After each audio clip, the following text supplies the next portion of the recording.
Hey, and welcome to Creative Q&A. Today we're traveling to sunny Florida, where we're gonna meet the absolutely brilliant Becca of Monde Handmade. And after we chat with her for a little bit, she's gonna show us the super easy crochet technique that'll let us make this gorgeous crochet necklace. Take it away, Becca!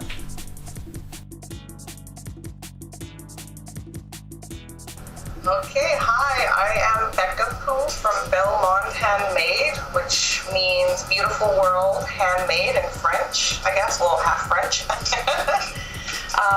I am a crochet junkie, addict. I admit it, I'm aware of it, I love it. And I've been crocheting since 2009, seriously, but I learned when I was a kid. So what has been your most challenging creation to date? This thing. This was intended to be a Victorian project bag. A very lacy, beautiful bag, which I got stuck in the middle. This is the beginning of it, and it didn't get any further than this because the pattern was a little confusing for me, so I may have to actually sit and study the pattern and try to reinterpret it into modern crochet language, but that's going to be a challenge in itself. But I will complete this. One day this will be done. You'll see. I'm waiting for that day. Me too. Do you have any bizarre crochet tales you'd like to share?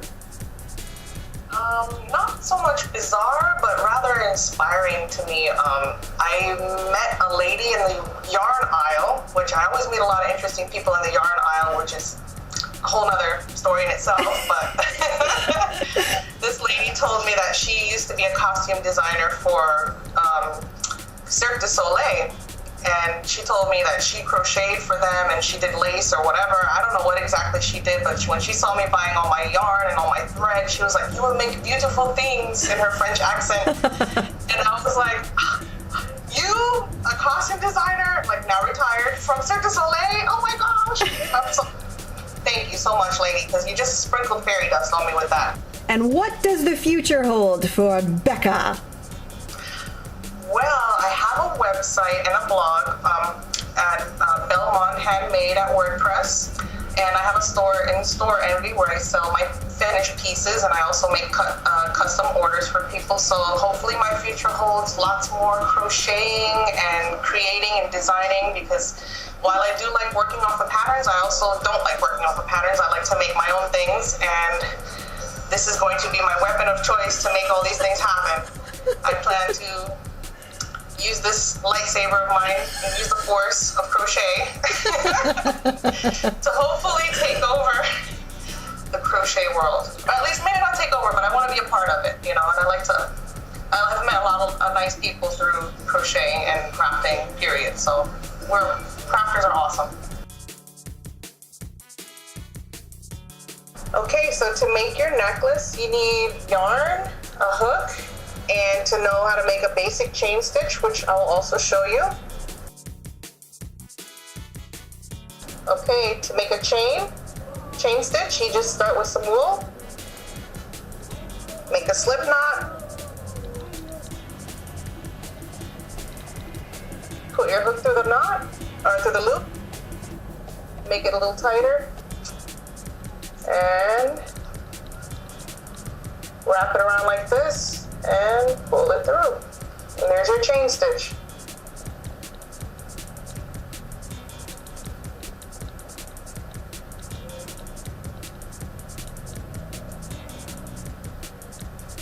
Okay, so once you have figured out how to do the chain stitch, you can make something like this, which I use different strands of colors. I use purple, green, and turquoise.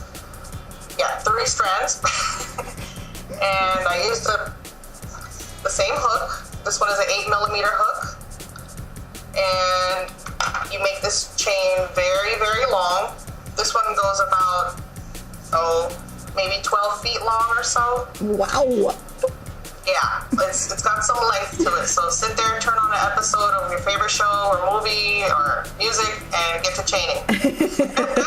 Once you have your super, super long chain, you will take it and start wrapping wrapping it into loops like this. However long you like it, you can make it shorter or longer. It has to be able to fit over your head, which is usually a good idea when you make a necklace. And you just keep looping it and looping it until you have as many loops as you like. Let's see. I don't know if you can see this very well. Oops. It's just like looping your garden hose, or if you're a sailor, you know, if you're rolling up ropes on the deck, you know, it's kind of like that. Very easy. It's not a very complicated event here.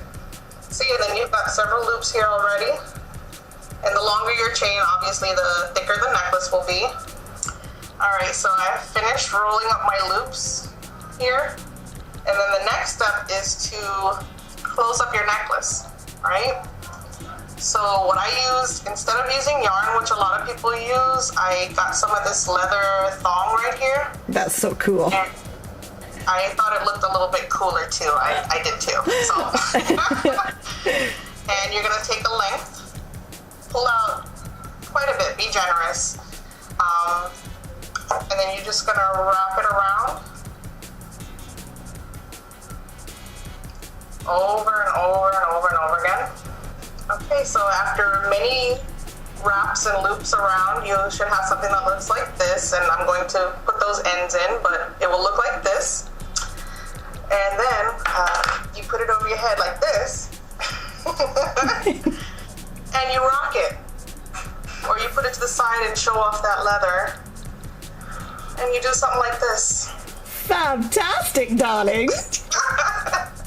Now go outside and get some compliments. So I wanted to thank Sherry for having me on this Q&A, and I appreciate it a lot. And please check me out on my website, my blog, my store. I'm on Google+, I'm on Pinterest, I'm on Instagram, Twitter. I'm all over the place. You can find me. All right? Come check me out. Vielen Dank, meine liebe Becca. I can crochet now! Yeah, I can do a basic chain stitch now to make these fabulous necklaces. Thank you once again to Becca, and be sure to check her out at bellemondhandmade.wordpress.com. And while you're surfing around the internet, visit me too at awesomesauceasshattery.com. And until next time, I'll catch ya on the zigzag.